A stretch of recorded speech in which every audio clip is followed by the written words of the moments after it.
Baik, Assalamualaikum warahmatullahi wabarakatuh. Baik, Sobat Guru, kali ini saya akan coba merilis sebuah aplikasi perangkat pembelajaran kurikulum Merdeka tahun 2022. Ya, program aplikasi ini sengaja saya buat ya untuk membantu, untuk memberikan kemudahan bagi saya sekaligus nantinya Bapak Ibu guru yang menggunakan aplikasi ini. Jadi aplikasi ini merupakan aplikasi yang sangat kecil ukurannya, filenya, namun memiliki fitur yang sangat super lengkap ya. Dan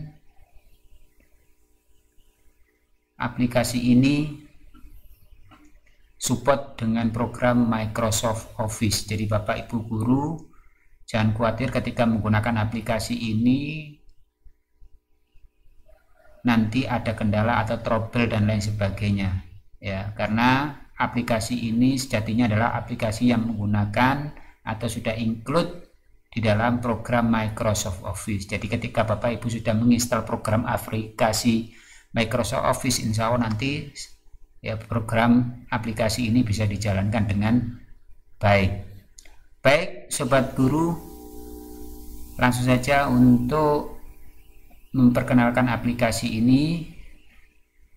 Ada beberapa fitur yang perlu saya sampaikan, namun pada pertemuan kali ini saya tidak akan memberikan tutorial bagaimana cara mengentry atau memasukkan data, namun hanya sekedar untuk memperkenalkan fitur-fitur apa saja yang ada di dalam aplikasi ini ya. Nanti di video berikutnya insya Allah nanti akan saya coba untuk memberikan tutorial bagaimana cara memasukkan data ke dalam database yang ada di aplikasi ini. Baik Sobat Guru, yang pertama yang perlu Bapak Ibu ketahui dari aplikasi ini adalah ada beberapa tampilan aplikasi awal seperti ini memang simple sekali. Jadi tampilannya cuma ini saja, berkutat ya. Di dalam tampilan seperti ini tidak akan berubah ke tampilan-tampilan yang lain ya. Di sini ada tombol profil ya. Profil ini berisi terkait dengan identitas sekolah, yaitu yang biasa digunakan untuk membuat KOP ya, yang di dalamnya ada nama majelis, kemudian jenjang lembaga, kemudian lembaga sekolah, alamat, kepala sekolah, nama penyusun, satuan pendidikan, kemudian kelas, semester, dan seterusnya sampai nanti akan berujung di jumlah jam yang akan diampu oleh Bapak Ibu guru. Kemudian ada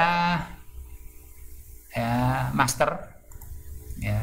Master ini merupakan database yang berisi data-data yang ada di komponen program aplikasi ini ya, yang nantinya dijadikan sebuah ya penginputan data di dalamnya ya. Ketika data ini kosong, maka secara otomatis komponen-komponen yang ada dalam aplikasi ini juga nanti akan kosong.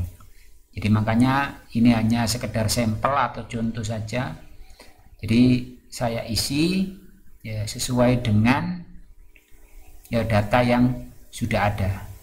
Kemudian ada modul ini adalah berisi terkait dengan ya isi di dalam sebuah RPP ya, biasa di dalam kurikulum K13, namun di kurikulum Merdeka ini namanya modul ya. Jadi ini harus kita entry di sini. Kemudian ada waktu, ini digunakan untuk menginput ya alokasi waktu di dalam bulan ya, sampai ada kegiatan-kegiatan yang terkait dengan minggu efektif dan minggu tidak efektif ya, dari 12 bulan itu yang tercover di 2 semester 1 dan semester 2. Kemudian ada kegiatan inti. Kegiatan inti adalah kegiatan pembelajaran yang masuk di dalam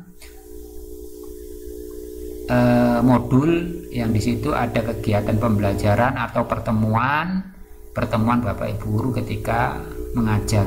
Ada pertemuan 1, pertemuan 2, pertemuan 3 dan seterusnya. Kemudian di sini ada tombol istilah-istilah. Ini biasa yang bagi Bapak Ibu yang kurang paham, ya, yang belum mengenal istilah-istilah yang ada di dalam kurikulum Merdeka, ya. Jadi di sini ada 13 istilah yang ada dalam kurikulum Merdeka. Yang pertama adalah program tahunan. Program tahunan ini sama dengan kurikulum sebelumnya. Kemudian ada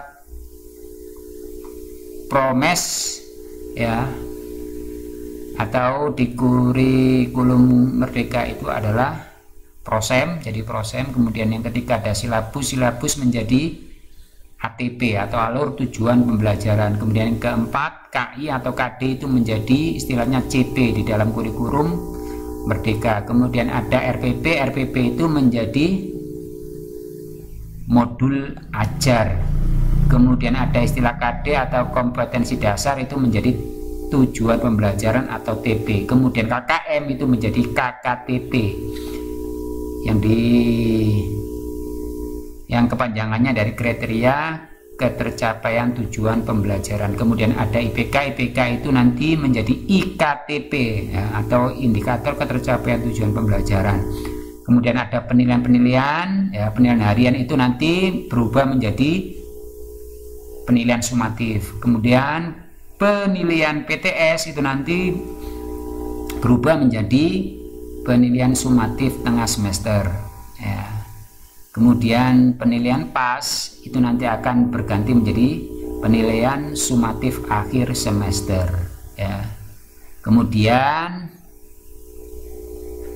istilah soal itu bukan lagi menjadi, ya, soal lagi, tapi menjadi indikator asesmen. Kemudian penilaian antar teman sejawat itu diganti menjadi formatif, ya, itu yang terakhir. Jadi ada 13 yang dapat saya rangkum dari istilah dari kurikulum K13 menjadi kurikulum Merdeka, ya. Kemudian ini adalah tombol-tombol, ya, yang digunakan nanti untuk mengentry atau menginput data, ya. Nah, kemudian tombol yang hijau ini, ya, ini nanti digunakan untuk mencetak data hasil dari input atau entry dari tombol-tombol ini, ya. Yang pertama mari kita bahas satu persatu. Yang pertama ada cover yang nanti bisa kita cetak. Itu nanti tampilannya seperti ini ketika kita sudah menombol, ya. Ini adalah tampilan covernya, ya. Kemudian ada, ya, ini tombol ATP, ya. ATP itu sama dengan, ya, di kurikulum K13 itu silabus, ya. Tampilannya seperti apa? Nanti tampilannya seperti ini Bapak Ibu, ya. Jadi diawali dari capaian pembelajaran, kemudian ada fase dari peserta didik yang diampu, ada 4 indikator, kemudian ada elemen capaian pembelajaran, ya. Juga ada 4, ya, poin. Yang pertama adalah elemen Pancasila, elemen Undang-Undang Dasar Negara Republik Indonesia tahun 1945, kemudian Bhinneka Tunggal Ika, dan yang terakhir adalah Negara Kesatuan Republik Indonesia, ya. Jadi isinya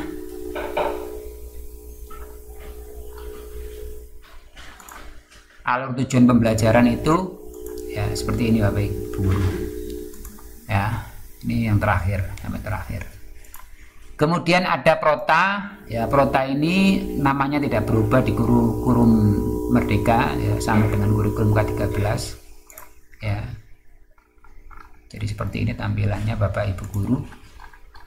Jadi ini prota program tahunan ini sudah include 2 semester langsung jadi 1 Bapak Ibu guru, ya. Ini tinggal nanti kita cetak.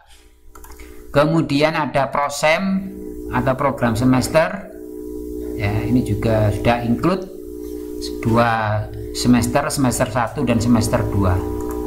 Nah, ini tinggal cetak juga.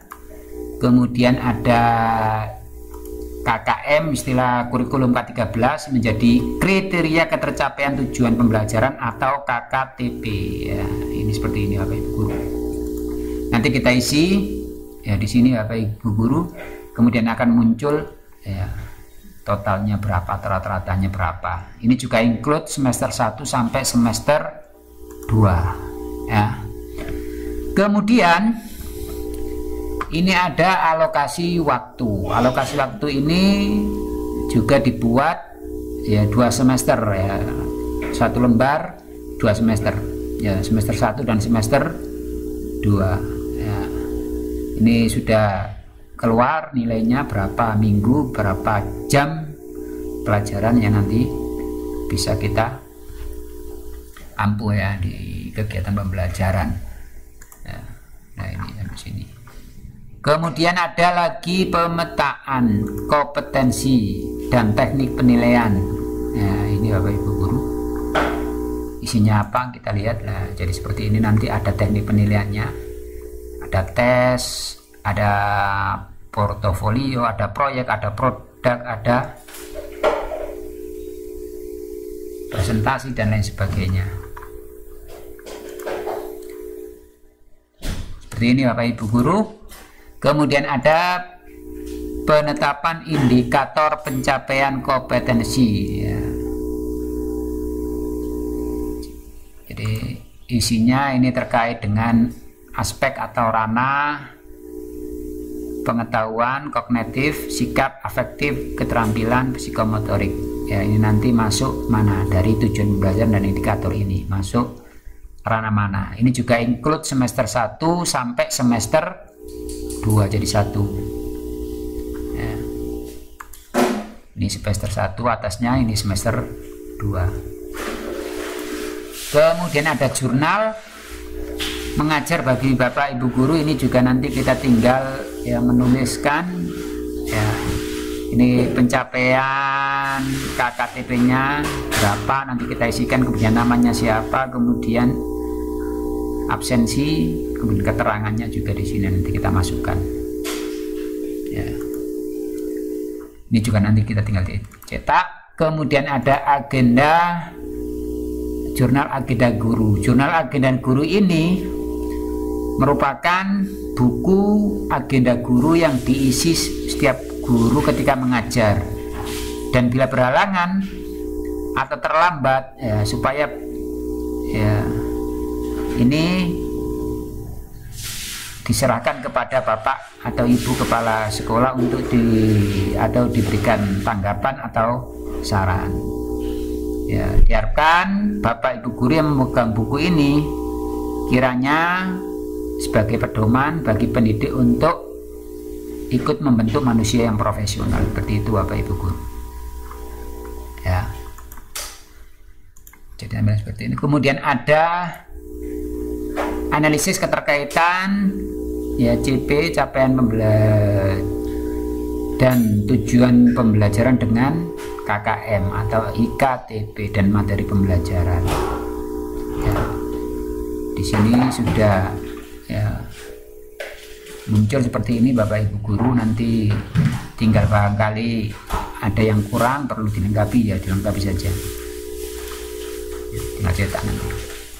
Kemudian ada analisis kompetensi. Analisis kompetensi ini ya berisi terkait ya tujuan pembelajaran. Ini masuk di semester berapa, ini nanti tinggal centang saja Bapak Ibu guru, masuk semester 1 atau semester 2 ya. Seperti itu caranya. Kemudian ada analisis standar kompetensi lulusan ya. Jadi ini isinya adalah seperti ini Bapak Ibu guru, ada tujuan pembelajaran, ada materi, ada indikator, ada kegiatan pembelajaran sampai rencana penilaian seperti apa. Kemudian ini ada semester 1 sampai semester 2 ya. Nanti tinggal dilengkapi. Kemudian ada absensi ya. Absensi ini seperti biasanya Bapak Ibu guru pasti ya memegang atau memiliki absensi, dan ini bisa diisi secara manual bagi yang menggunakan by paper ya. Ini hanya formatnya saja Bapak Ibu guru, nanti di entry di database nanti akan muncul keluar ya siswanya. Kemudian ada modul ya, ini modul Bapak Ibu guru atau RPP. RPP-nya itu nanti seperti ini Bapak Ibu guru. Jadi RPP yang baik ya, syaratnya itu di kurikulum Merdeka itu harus mengandung kompetensi awal, sarana dan prasarana, modul pembelajaran, profil pelajar Pancasila, guru, kemudian target peserta didik, tujuan pembelajaran, pemahaman bermakna, dan terakhir adalah pertanyaan pemantik ya. Ini adalah ya, syarat yang harus ada di dalam modul ajar kurikulum Merdeka ya. Jadi untuk sarana dan prasaranya misalnya ada buku, ada handout, materi, ada laptop, ada komputer, misalnya ada papan tulis, ada proyektor, ada fokus, ada internet, ada lembar kerja, atau LKPD atau referensi lainnya. Kemudian model pembelajarannya ini adalah PBL atau Project Based Learning ya, terintegrasi dengan pembelajaran diferensiasi. Kemudian profil pelajar Pancasila itu isinya nanti beriman dan bertakwa kepada Tuhan Yang Maha Esa, seterusnya sampai ya yang keenam kreatif. Target peserta didiknya seperti apa? Nanti peserta didik ya itu tidak ada lagi kesulitan dalam mencerna dan memahami materi ajar. Kemudian tujuannya pembelajaran itu nanti ya, peserta didik mampu menghayati sejarah kelahiran Pancasila sebagai karunia dari Tuhan Yang Maha Esa yang harus disyukuri sampai yang terakhir ini Bapak Ibu guru. Kemudian pemahaman bermakna ya, ini adalah terkait dengan ya, pemahaman bagaimana peserta didik mampu mengetahui latar belakang sejarah kelahiran Pancasila dan seterusnya. Kemudian yang terakhir ini ada pertanyaan pemantik ya, pertanyaan-pertanyaan yang sudah kita sampaikan kepada peserta didik, materi yang sudah kita sampaikan di peserta didik, kemudian kita buat sebuah pertanyaan. Kemudian ada kegiatan pembelajaran ya, ini isinya adalah terkait dengan ya, kegiatan Bapak Ibu ketika dalam proses pembelajaran, yaitu dimulai dengan pendahuluan biasanya, kemudian kegiatan inti dan sampai penutup ya. Pendahuluan biasanya 10 menit, kemudian kegiatan inti 90 menit ya, penutup 10 menit ya. Untuk elemen mapel Pancasila ini ada 12 pertemuan ya. Ini pertemuan 1 Bapak Ibu guru, jadi ada sampai 12 pertemuan. Nah ini sampai 12 pertemuan. Kemudian terakhir ada jadwal mata pelajaran bagi Bapak Ibu guru ya, ini biasa dipegang oleh Bapak Ibu guru masing-masing ya. Jadwalnya ini bisa diisi ya, nanti ketika database-nya sudah terisi nanti secara otomatis akan masuk jadwalnya di sini. Kemudian ada kalender. Kalender ini ada tipe A dan tipe B ya. Tipe A nya seperti apa? Ini kalendernya, kalender pendidikan Bapak Ibu guru ya. Dan kalender yang terakhir adalah tipe yang B seperti ini ya. Bapak Ibu bisa menggunakan salah satu atau bisa digunakan kedua-duanya, silakan dicoba.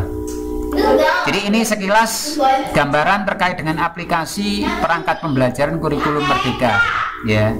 Jadi program aplikasi ini ya, masih belum final Bapak Ibu guru, masih perlu ada penambalan, penyempurnaan, update ya, terbaru lagi ya, guna kesempurnaan aplikasi ini. Namun Bapak Ibu nanti jika berminat atau menginginkan aplikasi ini nanti bisa ya chat dan ya kontak di deskripsi yang sudah nanti saya cantumkan di video ini. Jadi mungkin itu yang bisa saya sampaikan, mudah-mudahan bermanfaat apa yang saya sampaikan pada video ini. Jangan lupa subscribe dan dukung terus channel ini supaya saya tambah bersemangat lagi untuk mengupdate dan membuat aplikasi-aplikasi terbaru di channel kesayangan Bapak Ibu guru semuanya. Baik, saya akhiri. Wassalamualaikum warahmatullahi wabarakatuh.